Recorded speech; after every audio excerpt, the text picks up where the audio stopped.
In the name of Allah, the most compassionate, the most merciful. शुरू अल्लाह के नाम से जो बड़ा मेहरबान निहायत रहम करने वाला है। शुरू अल्लाह जे नाले सां जेको वॾो मेहरबान निहायत रहम कंदड़ है। My lovely students and worthy viewers, Assalamu alaikum wa rahmatullahi wa barakatuh. I hope you are doing well, and by the grace of Allah the Almighty, I am also quite well. My lovely students, today we are going to learn something different.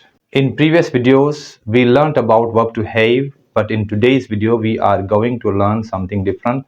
That is about noun phrase. As you know that I often start my lecture with beautiful poetry, and these days I have been reading out the poetry of great poet of Sindh Shah Abdul Latif Bhutta Rahmatullah Alayh, who says, Awal Allah Alim Ala Alam Jo Dhani.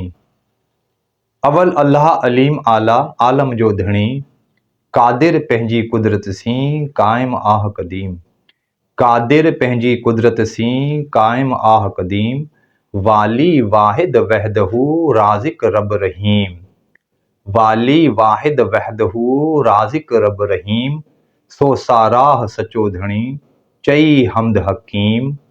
करे पाण करीम जोड़ूं जोड़ जहान जी.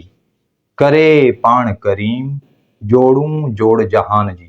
So these were the marvelous lines said by great poet of Sindh Shah Abdul Latif Bhutta Rahmatullah Alayh, who is also called the poet of love and struggle.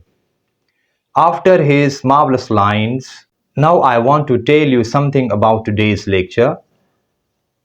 My lovely students, today we are going to learn something different. And that something different is noun phrase. And in today's lecture, we are going to cover only one aspect of noun phrase, wherein the noun phrase will be used as subject. Fine, beta? So, without wasting time, we come to our today's lecture. So, let's start. First, its definition. Definition of noun phrase.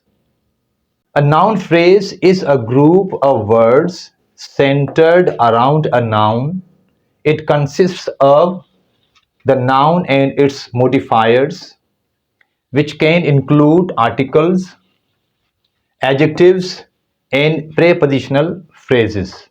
I repeat, a noun phrase is a group of words centered around a noun. It consists of the noun and its modifiers, which can include articles, adjectives, and prepositional phrase. बेटा इस statement का मतलब ये होता है कि noun phrase कुछ words का मजमुआ होता है जिसका मरकज होता है कोई भी नाउन यानी कि इसम. ठीक है, जिसका मरकज क्या होता है? कोई भी नाउन या कोई भी इसम. ठीक है, अच्छा, अब उस नाउन से पहले या बाद में, उस नाउन से पहले या बाद में कुछ वर्ड्स होंगे. किस अशकाल में? आर्टिकल्स, एडजेक्टिव्स या प्रेपोजिशनल फ्रेजेस. यानी कि आर्टिकल से मुराद ये होती है कि नाउन से पहले या तो लगा होगा कोई आर्टिकल, मतलब अ की शक्ल में या एन की शक्ल में या द की शक्ल में. आर्टिकल अ की शक्ल में, एन की शक्ल में या द की शक्ल में. फाइन. आफ्टर दैट उस नाउन से पहले कोई भी एडजेक्टिव हो सकता है. ठीक है ना, कोई भी एडजेक्टिव हो सकता है. मतलब कि फॉर एग्जांपल माय की शक्ल में हो सकता है, ऑल की शक्ल में हो सकता है, फ्यू की शक्ल में हो सकता है, सम की शक्ल में हो सकता है. ठीक है, या कोई भी कलर हो सकता है, like black, like red, like yellow, like green, could be any colour. Fine. After that prepositional phrase भी हो सकता है. मतलब कोई भी ऐसा फ्रेज होगा जिसमें कम से कम एक जो ना एक उसमें प्रेपोजिशन जरूर होगा. It could be of, it could be with, it could be in, it could be others. Fine बेटा, okay. I repeat, a noun phrase is a group of words centered around a noun. It consists of the noun and its modifiers, which can include articles, adjectives and prepositional phrase. ठीक है बेटा, so that was definition of noun phrase where in the centred word is nothing but noun. सही है, मरकजी जो word होगा वो होगा नाउन। ठीक है बेटा, नाउन, और नाउन से पहले कुछ लगा होगा या नाउन के बाद भी कुछ लगा हुआ होगा। ठीक है ना, that thing is called modifiers. ठीक है, that thing is called modifiers. Fine बेटा, okay. Now we come to its examples. ठीक है ना, for understanding it in good way, now we come to its examples. Example number 1, to err is human. I repeat, to err is human. बेटा इस जुमले का मतलब ये होता है कि गलती करना इंसान का काम है। आप लोगों को शायद याद हो, मेरे ख्याल में आपको याद होना चाहिए। ठीक है ना,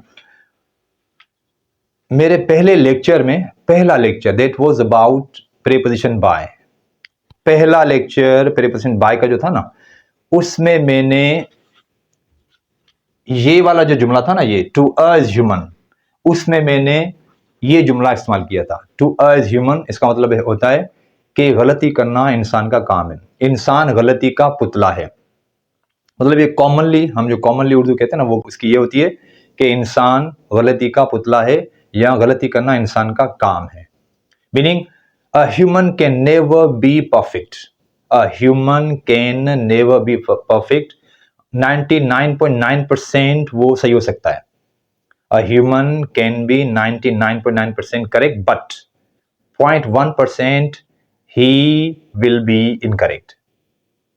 फाइन, मतलब 99.9% वो सही हो सकता है अपनी बातों में, ठीक है, लेकिन कहीं ना कहीं छोटी सी गलती, छोटा सा एब उसमें जरूर होगा, छोटी सी खामी उसमें जरूर होगी, जरूर होगी, जरूर होगी। फाइन बेटा, okay, fine. So that was example number 1. Now we move towards another example, that is example number 2. To defer elders is our duty. I repeat, to defer elders is our duty. बेटा इस जुमले का मतलब ये होगा कि बड़ों की ताज़ीम करना, बड़ों का एहतराम करना हम पर लाजिम है या हम पर फर्ज है। बड़ों का एहतराम करना, बड़ों की ताज़ीम करना हम पर फर्ज है, हम पर लाजिम है। फाइन बेटा, so that was example number 2 where in the noun phrase was used. ठीक है, now we come to its third example. Example number 3, to read a book at night is his habit. I repeat, to read a book at night is his habit. बेटा इस जुमले का मतलब यह होगा कि रात के वक्त किताब पढ़ना उसकी आदत है। रात के वक्त किताब पढ़ना उसकी आदत है, मतलब जब रात हो जाती है ना, रात मतलब सोने से पहले वो कोई ना कोई किताब जरूर पढ़ता है। वजह क्या है? क्योंकि वो उसकी आदत का हिस्सा हो गई है। ठीक है ना, तो सोने से पहले वो कोई ना कोई किताब जरूर पढ़ता है। ठीक है बेटा, fine. So that was example number 3. Now we move towards another example, that is example number 4. To pursue a career in medicine is his ambition. I repeat, to pursue a career in medicine is his ambition. Medicine में career हासिल करना उसका जुनून है। Medicine में career हासिल करना उसका जुनून है, मतलब अब उसका जुनून क्या है? To achieve career in medicine field. ठीक है, to achieve career in medicine field is is ambition. वो उसका जज्बा है, वो उसका जुनून है, वो उसका शौक है। ठीक है, फाइन बेटा, okay. So that was example number 4. Now we move towards another example, that is example number 5. To travel the whole world needs money and time. I repeat, to travel the whole world needs money and time. बेटा इस जुमले का मतलब यह होगा कि पूरी दुनिया को घूमने के लिए पैसों की और वक्त की जरूरत होती है। पूरी दुनिया को घूमने के लिए पैसों की और वक्त की जरूरत होती है। Meaning, if somebody wants to travel the whole world, he needs not only time but also money. He needs not only money but also time. ठीक है, मतलब टाइम भी उसके पास होना चाहिए और उसके पास पैसे भी होने चाहिए। ठीक है, फाइन। मतलब चले उसके पास पैसा तो है, अगर टाइम नहीं है तो फाइन। उसके पास टाइम तो है लेकिन उसके पास पैसे नहीं है तो, मतलब दोनों लाजमी है। ठीक है ना, दोनों लाजिम है।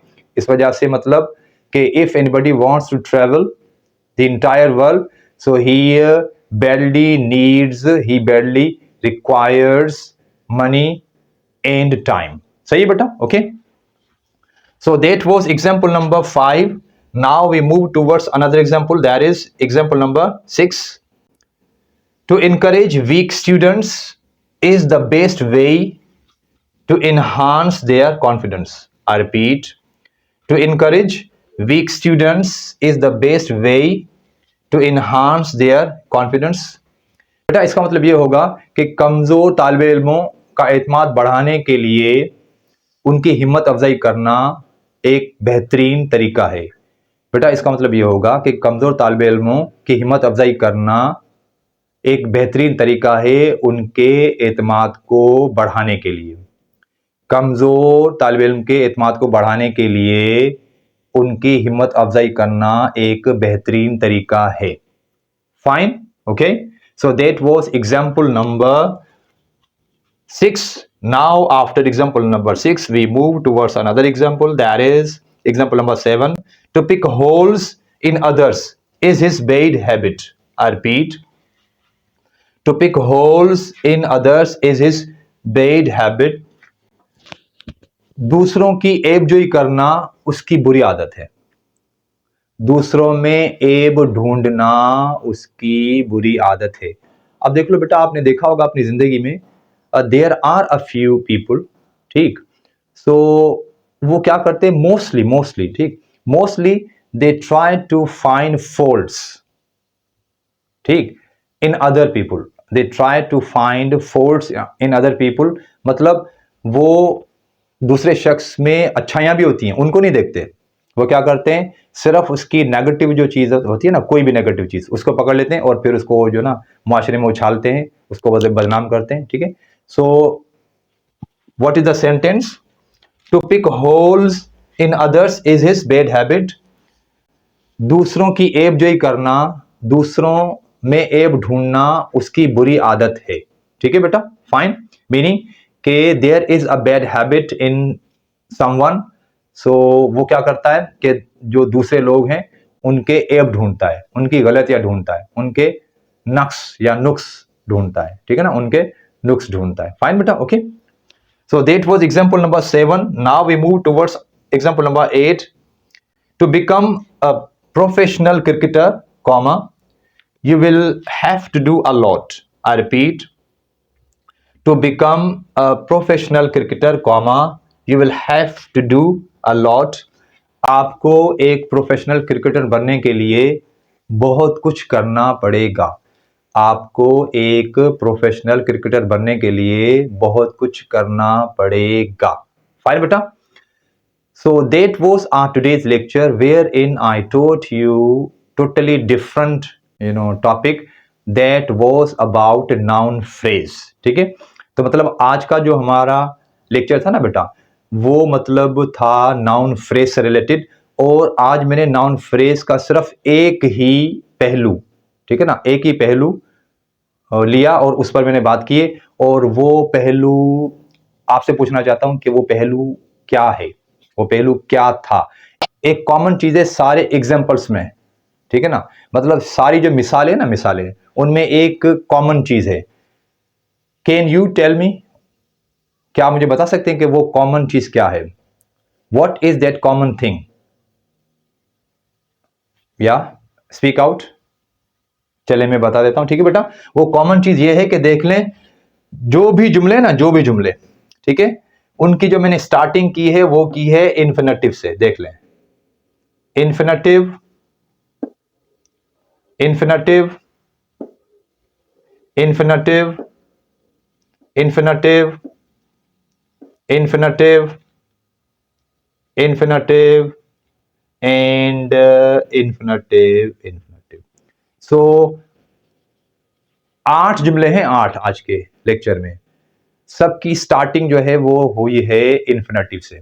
Sometimes it is to sometimes it is to pick, sometimes it is to become, sometimes it is to encourage. सही बेटा, फाइन। तो मतलब ये था आज का लेक्चर जिसमें मैंने कोशिश की कि थोड़ा सा डिफरेंट जाएं, ठीक है ना। क्योंकि आपने जो ना एक चीज को पढ़ पढ़ कर जो ना मतलब वो थोड़ी बोरियत फील की होगी, तो मैंने थोड़ा सोचा कि चलें थोड़ा सा डिफरेंट करते हैं ताकि आपकी जो बोरियत है वो ख़त्म हो सके, ठीक है। तो मैंने कोशिश की कि आपकी बोरियत को ख़त्म करने की या कम से कम करने की कोशिश की है, ठीक है। I hope whatever I have taught you today, you have understood it in a good way, and I tried my level best to simplify it. ठीक है, मैंने कोशिश की कि उसको आसान तरीके से पेश किया जाए, तो मैंने वो कोशिश की, ठीक है ना। अच्छा, अब बिफोर एंडिंग टुडेज लेक्चर मैं थोड़ा सा मतलब ये इन्फिनिटी के बारे में रिपीट करना चाहता हूँ। दो मतलब इससे पहले वाला जो टॉपिक था, ठीक है, मतलब that was about to have, उसमें मैंने हल्का सा आपको बताया था कि इन्फिनिटिव जो होता है ना, इन्फिनिटिव, ठीक है, उसको मतलब हम अगर उसकी आसान उर्दू करना चाहें, ठीक है ना, आसान उर्दू, तो उसके मतलब उसके उर्दू के एंड में आता है नून अलिफ ना, ठीक है। मतलब आज की एग्जांपल्स ले लेते हैं, ठीक है ना, आज की एग्जांपल्स ले लेते हैं। गलती करना, पढ़ना, हासिल करना, सफर करना, हिम्मत अफजाई करना, तलाश करना या ढूंढना, ठीक है, और बनना या होना, ठीक है, बनना या होना, तलाश करना, हौसला अफजाई करना, सफर करना, हासिल करना, पढ़ना या गलती करना, ठीक है। तो देख लें, हर इन्फिनेटिव के एंड में नून अलिफ ना आया है। सही है बेटा, फाइन, ठीक है। सो लेकिन प्लीज देख लें कि मैंने आज के जो लेक्चर है ना, उसमें मैंने जो नाउन फ्रेज को इस्तेमाल किया ना, वो मैंने किया है इन्फिनेटिव की शक्ल में, और इन्फिनेटिव भी एज अ सब्जेक्ट, ठीक है, एज अ सब्जेक्ट। इसका मतलब ये होगा कि नाउन फ्रेज के पास क्वालिटीज हैं, ठीक है ना, कुछ क्वालिटीज हैं कि नाउन फ्रेज को आप एज अ सब्जेक्ट भी इस्तेमाल कर सकते हैं, नाउन फ्रेज को आप एज ऑब्जेक्ट भी इस्तेमाल कर सकते हैं, नाउन फ्रेज को आप एज कॉम्प्लीमेंट भी इस्तेमाल कर सकते हैं, ठीक है। Noun phrase could be used as subject, as object, as complement, meaning it contains 3 qualities. It has got 3 qualities. Which ones? Noun phrase could be used as subject, noun phrase could be used as object, noun phrase could be used as complement. ठीक बेटा, so that was our today's lecture, wherein we learned one aspect of noun phrase, and that was related to infinitive. Inshallah, I will teach you another aspect of noun phrase in my next video. As usual, I am going to end my today's lecture with beautiful dua which used to be said by Holy Prophet Sallallahu Alaihi Wasallam, who would say, Rabbi zidni ilma, O my Lord, increase my knowledge, O मेरे अल्लाह मेरे इल्म में इजाफा कर, O मुझे रब मुझे इल्म में इजाफा कर। Until next video, अस्सलाम वालेकुम and bye bye.